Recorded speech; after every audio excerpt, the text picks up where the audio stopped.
We're still in Matthew 5. Matthew 5 seems to be taking us a long time, but it is the longest recorded sermon of Jesus to his disciples, which means he actually wrote it to us.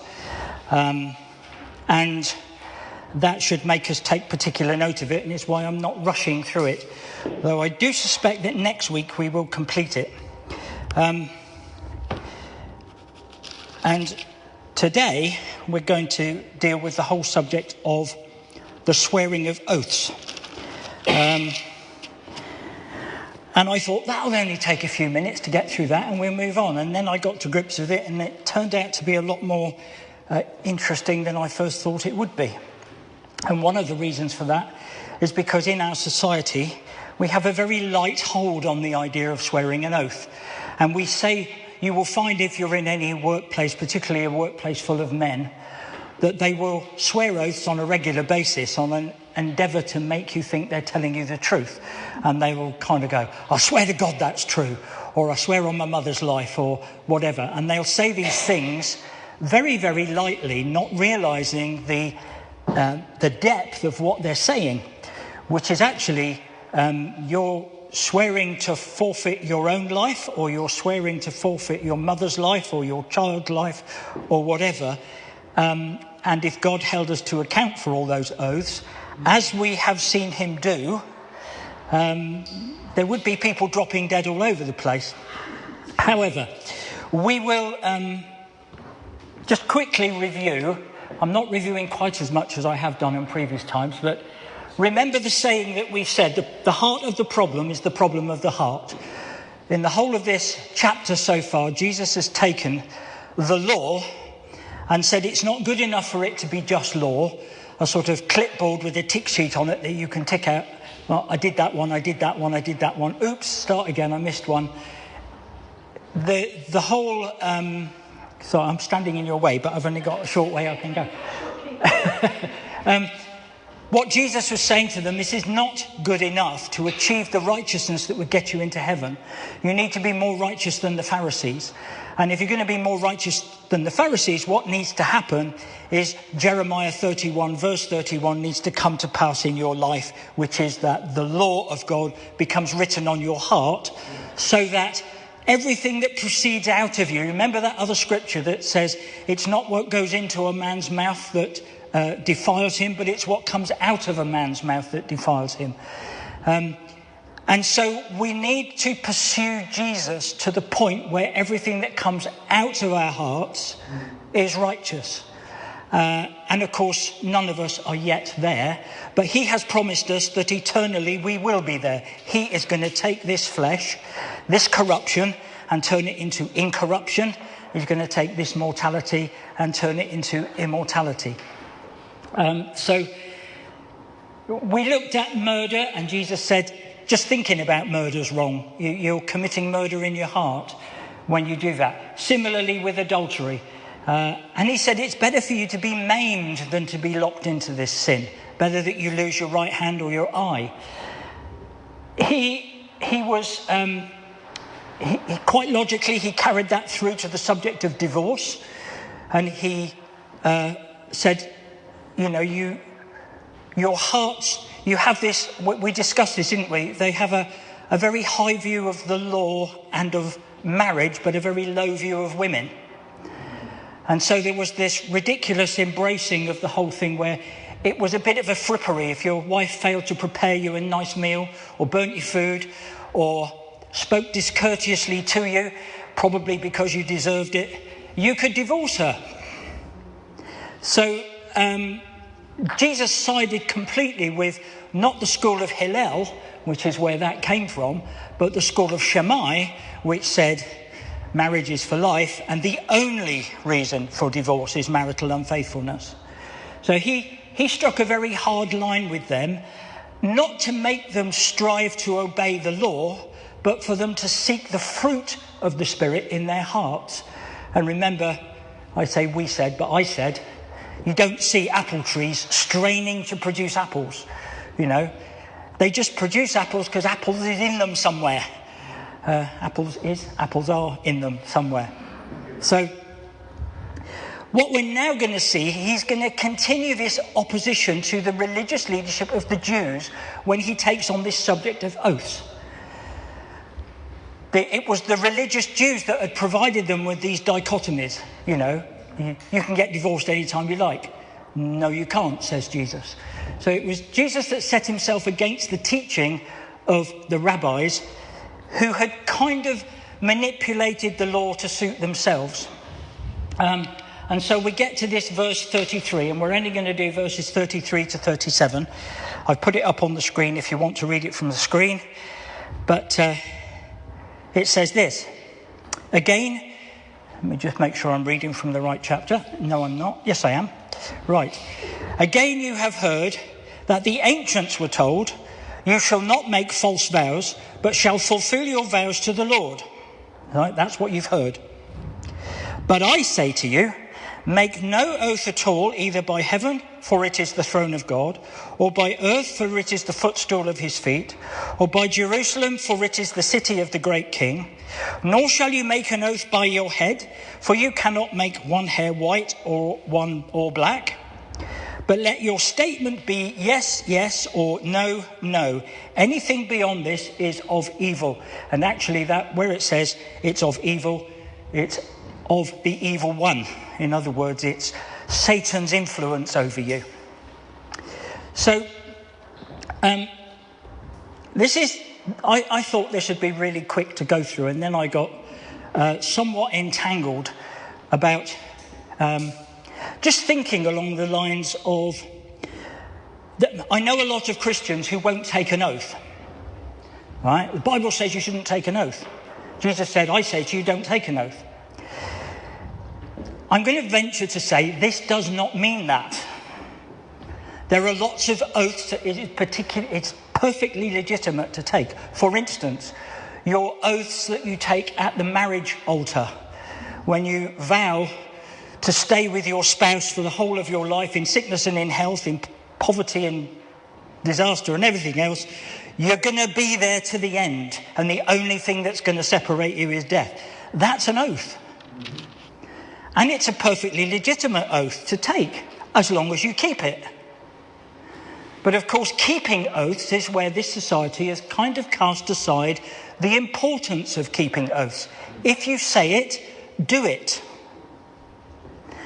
So there are legitimate oaths you can take. The Nazarite vow, which some Orthodox Jews will still take. It's a legitimate oath. It's an oath to God that you will serve him for a period of time, and you won't cut your hair, and so on and so on.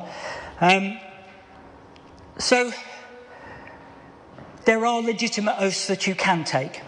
If you turn to Leviticus 19,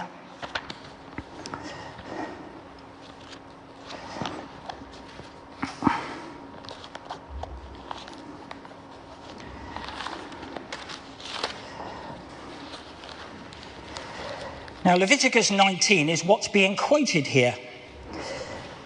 And it's important for us to get the context of Leviticus 19 as it is given. And this is one of the reasons I have confidence that Jesus is not talking about perfectly legitimate oaths that you can take. And we'll talk a little bit about why you take oaths in the first place. If you're in court, for instance, and you swear to tell the whole truth and nothing but the truth, so help you God. That, how did that come in, and why do we do that? So verse 19 says, you are to keep my statutes. You shall not breed together two kinds of your cattle. You shall not sow your field with two kinds of seed, nor wage. I must have got the wrong verse here. It's verse 9. Chapter 19, verse 9. I said 19, didn't I? So verse 19. Now when you reap the harvest of your land, you shall not reap every corner of the field, nor shall you gather... No, I've got it wrong.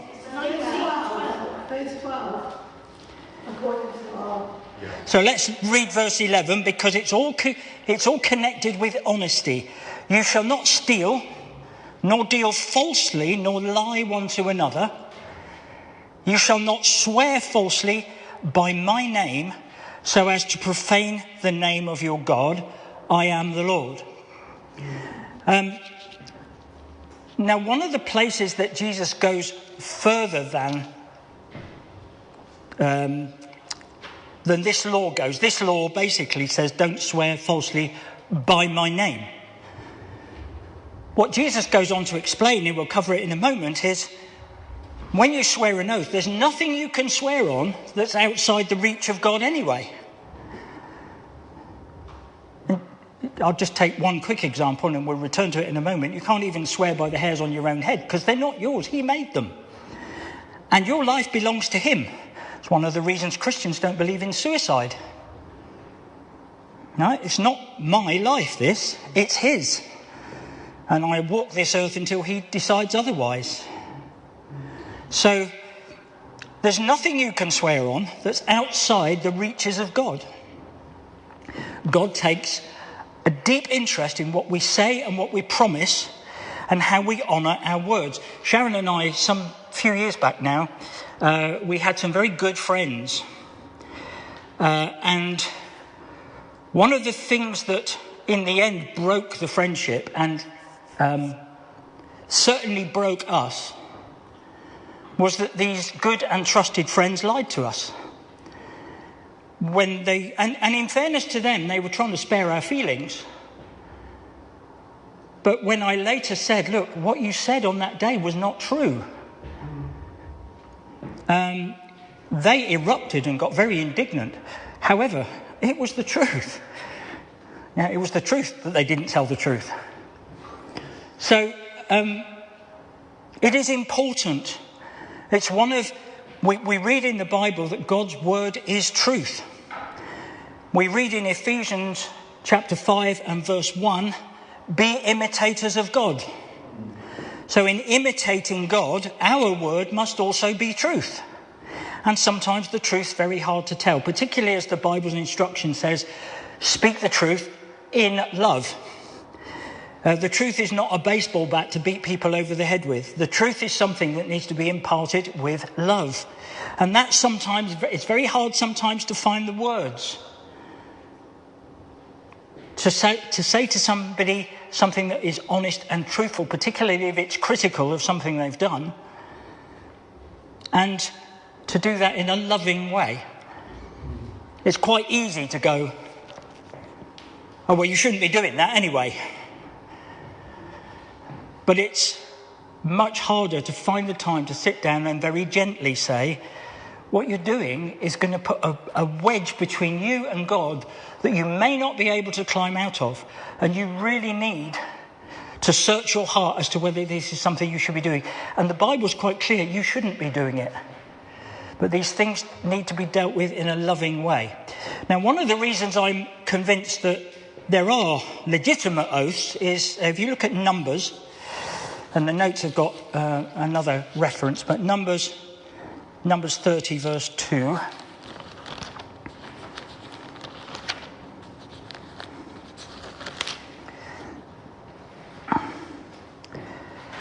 Simply says, if a man makes a vow to the Lord or takes an oath to bind himself with a binding obligation, he shall not violate his word. He shall do according to all that proceeds out of his mouth. Now, I'm going to venture to suggest that there are very few things that you can confidently make that kind of vow on, simply because you're not necessarily in control of all the outcomes. You know, I promise you I'll be there at 10 o'clock. You don't know about the traffic, you don't know about the weather, you don't know if your car's going to break down. You can't vow to be somewhere when you're not in control of all the variables. So it's far better not to vow. It's far better to say, I'll do my best.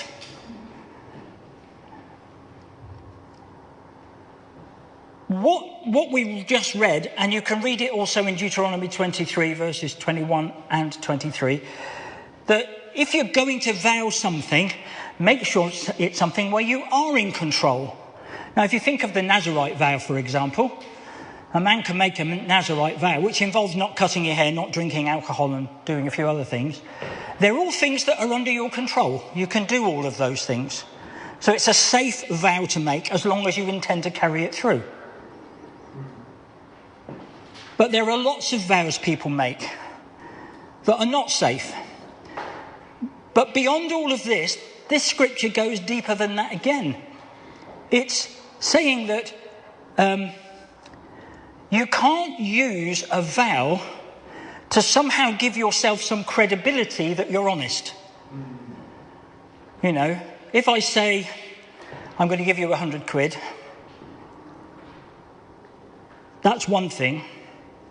If I say, look, I'm really serious about this, I vow on my mother's life I'm going to give you 100 quid, you are not necessarily in full control of whether you'll still have 100 quid when it comes due. And you're making a vow based on something you don't really know for sure. You're also making a vow that's completely unnecessary because your word should be the truth.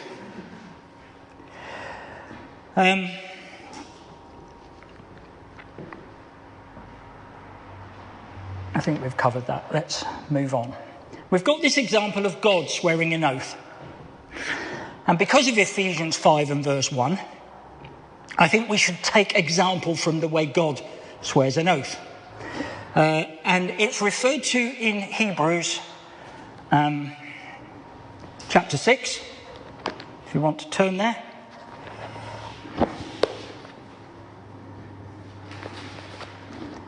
Hebrews chapter 6.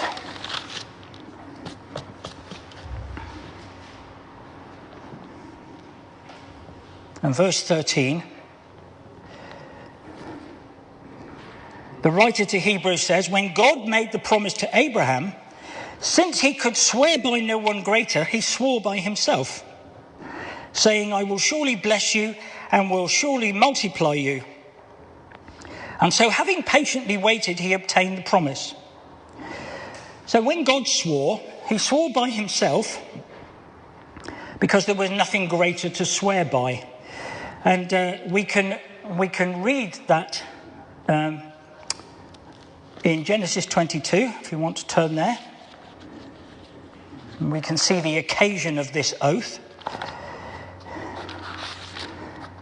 Now, it's important to note that God had already had dealings with Abraham at this point. He'd had dealings with Abraham in chapter 15, where he had cut the covenant with Abraham. And in that covenant, he had sworn that Abraham would have a son.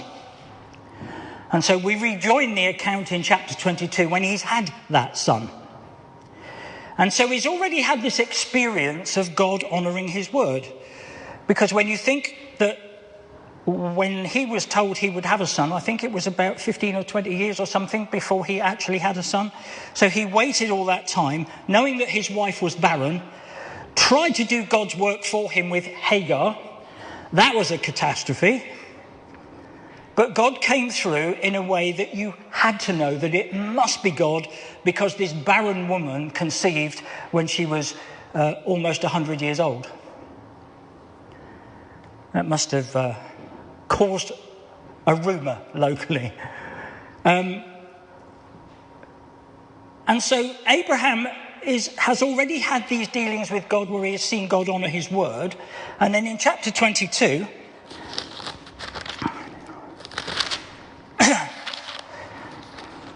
I got so carried away, I forgot to turn to the right page. Chapter 22, verses 16 and 17. Now, the subject matter here is that Abraham is saying to God, how can I know that you'll give me this land? How can I know that you'll carry through your promises? And so,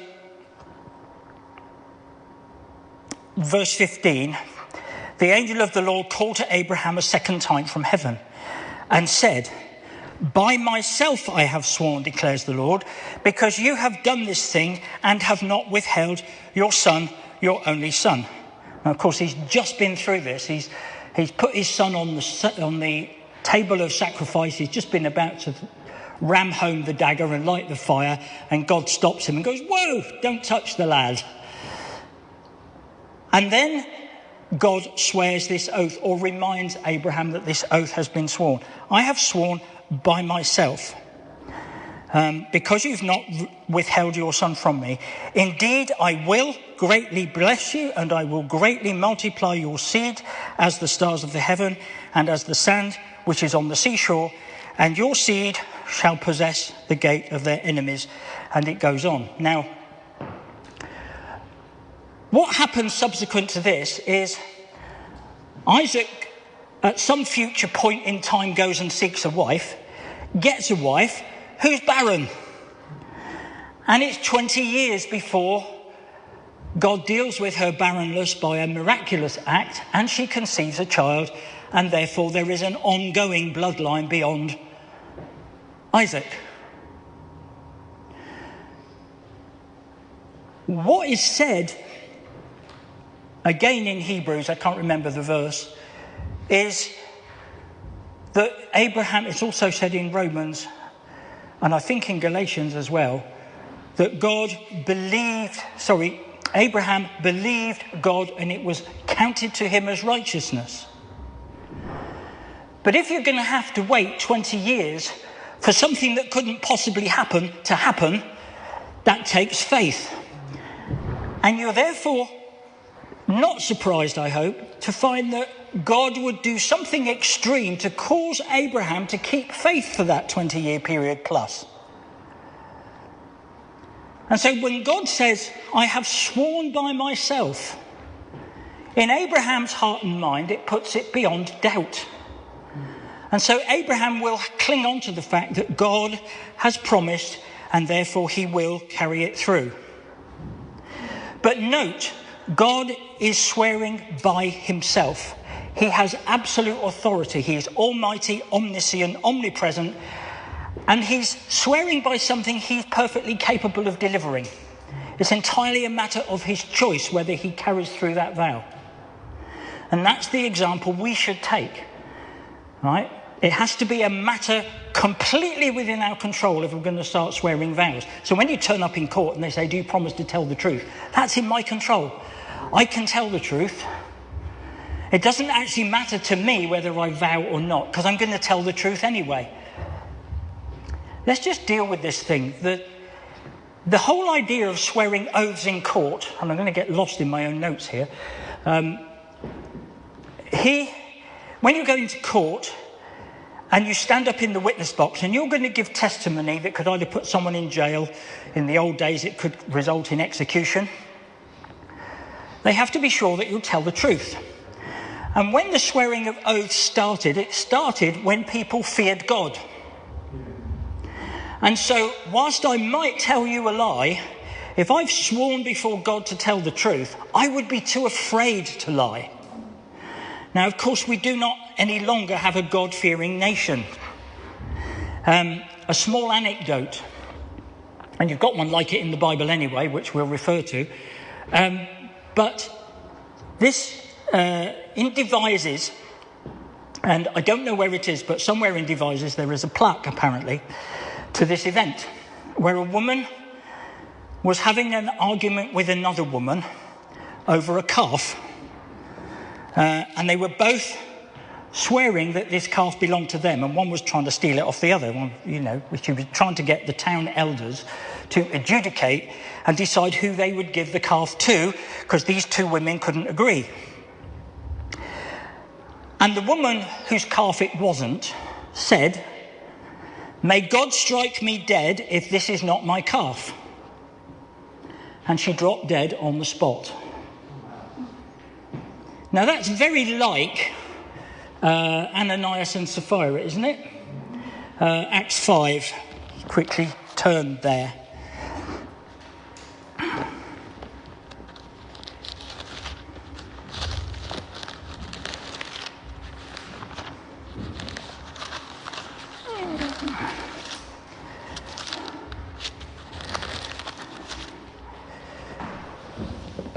I think I'll have to get a Bible with smaller pages.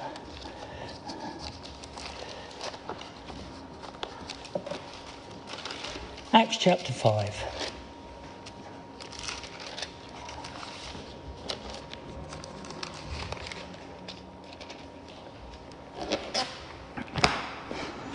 Verses 1 to 11 gives us the account.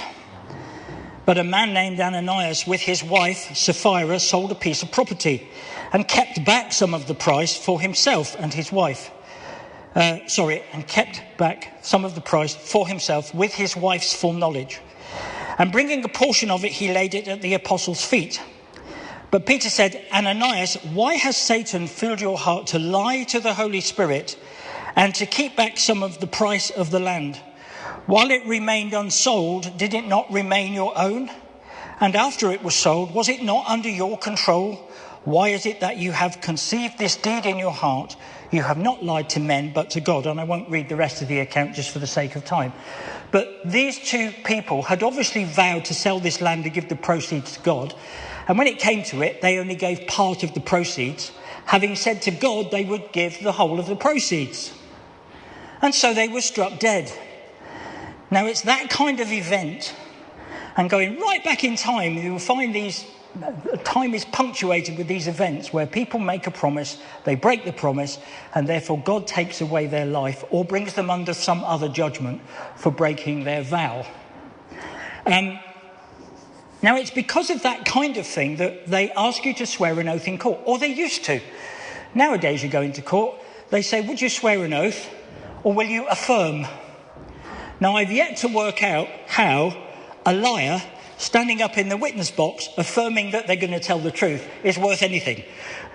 But you can these days go into court and affirm. And one of the reasons they brought that in was because people were starting to say, my Bible says I shouldn't swear an oath, which is an incorrect interpretation of the scripture in my view. However, in order to let people off that, they said, oh, well, you can just affirm. And you say, I affirm that I will tell the truth. I know a lot of liars who would affirm that they would tell the truth. We called it, well, my mother used to call it telling a barefaced lie. So when one swears an oath as opposed to simply making a promise, affirmation is a promise. I promise to tell the truth. When you swear an oath with your hand on the Bible before God, it becomes absolutely essential that you do, but it's also a way of convincing others that you will be truthful. Why do you need that? Well, because man is sinful. I've certainly, during my life, been lied to a few times, sometimes quite big lies too, if there is such a thing as big and little lies, which is very debatable. But I've been told things by employers and gone out and worked my heart out on a particular matter only to find that they lied to me all along. And when those things happen, it hurts. But you see, the promise they make to me in the boardroom or in the workplace is not considered as binding. And of course, it should be considered as binding. And in fairness to them, I've never once had an employer say, I will swear to God that I will do this, because I haven't been fortunate enough to work for a God-fearing employer. But when you swear before God, and it's you're going to realise now just how crazy and asinine the Jewish religious leaders were at the time. The consideration is this: when you swear before God, you're calling God to witness to the truthfulness of what you're going to say. May God be my witness. I swear to God is the same thing. It's calling God. You're involving God in that transaction and saying, you know, before the God that I serve, the God that I fear, this is true. And so whatever is the subject of the oath, by swearing this oath, your intention is to add credibility to it. This is a really dependable thing I'm promising you. Well, it should be dependable because I'm a man of my word, not because I swear anything. So the passage is against swearing false oaths, not against swearing oaths altogether. But it's saying, why should you swear an oath? Because you should just tell the truth. I don't need to swear an oath. Now, in this room, that's true. I think if I said it was true, you'd believe me. And I wouldn't say it if it wasn't. But in the courtroom, that's different. They've got no reason to believe me. And they've actually now engineered a situation in the courts where even if I go into court and affirm, they've still got no reason to believe me. So it's kind of undermined the purpose of a witness testimony. And the second paragraph on the board, as society drifts further away from God, the fear of the Lord, the expectation of consequences drift lower. So we're going to look at what the religious Jews had done with this. Because they believed that if you swore by God that you would do something, it was absolutely imperative that you carried it through. There was no argument about that. What they then said was, if you want to swear an oath that's not binding, you could swear by the temple, or you could swear by the earth, or you could swear by your own head, because these aren't binding because they don't invoke the name of God. So they had created a ready-made opportunity to be dishonest if you so chose, whilst at the same time still sounding very righteous. I swear I'll do it. I swear by my own head I'll do it. I swear by the temple. And they got themselves tied in knots. Turn to Matthew 23.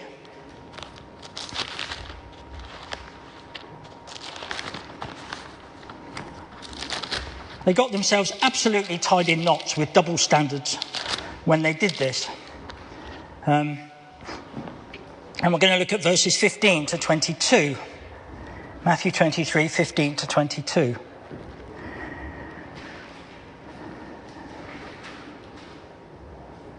And for once, I'm there first. Which says this: Woe to you, scribes and Pharisees, hypocrites, because you travel around on sea and land and make one proselyte, and when he becomes one, you make him twice as much a son of hell as yourselves. So he was obviously being very seeker-friendly here. Woe to you, blind guides, who say, whoever swears by the temple, that is nothing. But whoever swears by the gold in the temple is obligated. You fools and blind men, which is more important, the gold or the temple? Which is more important, the gold or the temple that sanctified the gold? And whoever swears by the altar, that is nothing. But whoever swears by the offering on it is obliged. You blind men. Which is more important, the offering or the altar that sanctifies the offering? Therefore, whoever swears by the altar swears by both the altar and by everything on it. And whoever swears by the temple swears both by the temple and by him who dwells within it. And whoever swears by heaven swears by both the throne of God and by him who sits upon it. Now, this is the same message as being given in Matthew 5, which is, you can't escape God when you swear oaths. So for the most part, don't do it. If we go back to Matthew 5,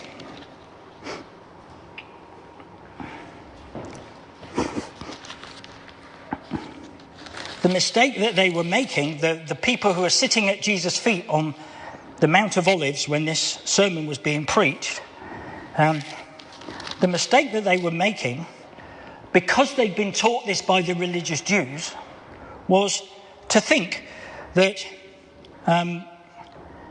verse 34, but I say to you, make no oath at all, either by heaven, for it is the throne of God. If you swear by heaven, you have got no control. You've got no authority to do that.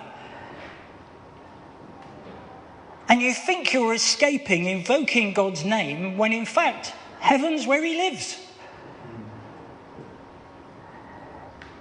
So what Jesus is saying is, you swear these oaths thinking you're letting yourself off, and actually you're just digging yourself deeper. Because if I think that by leaving out God's name I can swear stuff and not be held accountable for it, I might swear anything. It will escalate what I'm prepared to swear. And what Jesus is saying is, this is not what it's about. Because you're swearing by heaven, and heaven is where God lives. Reading on. Or by earth, for it is the footstool of his feet. That again is, you can read that in the Old Testament. I didn't write down the reference. If you swear by the temple, it's God's house. So the temple, you can't swear by the temple and get God to stay out of it. I mean, God was the one, in the form of Jesus, who went into the temple and drove out all the corrupt moneylenders and drove out all the cattle that was being traded in there corruptly. So God's house doesn't leave God out of the equation. If you take a quick look at Luke 12 and verse 7,